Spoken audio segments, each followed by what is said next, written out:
In the 19th century, Africa was experiencing significant changes. Catholic and Protestant missionaries arrived in many regions of the continent to proclaim the gospel. In the Kingdom of Uganda, located in present-day Uganda, many young people discovered the Christian faith. Among them was Charles Lwanga, whose courage would make him one of the most famous African saints. Charles was born around 1860 in the Kingdom of Uganda. Like many young men of his time, he entered royal service as a page in the king's court. He received good training and quickly earned the trust of his superiors. When Catholic missionaries arrived in the region, Charles discovered the gospel. He was deeply moved by the message of Christ and requested baptism.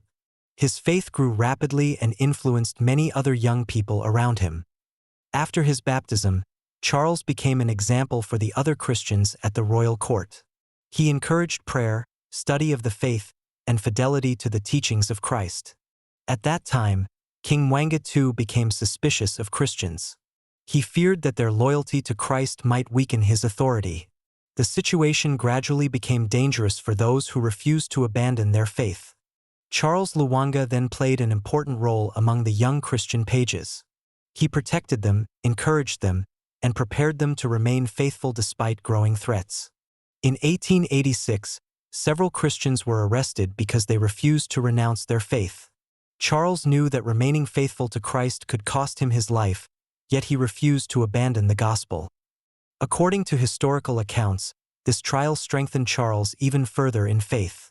He encouraged his companions until the very end and reminded them that Christ remained with them through every difficulty. On June 3, 1886, Charles Lwanga and several companions died because of their fidelity to Christ. Their witness deeply impressed African Christian communities and became a source of inspiration for future generations. Rather than destroying Christianity, the persecution contributed to its growth.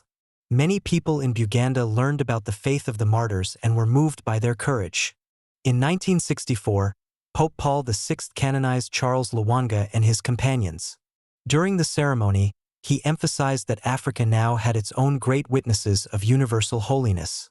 Even today, Saint Charles Lwanga and his companions remain patrons of African Catholic youth. Their example reminds believers that fidelity to God can transform the world and inspire entire generations.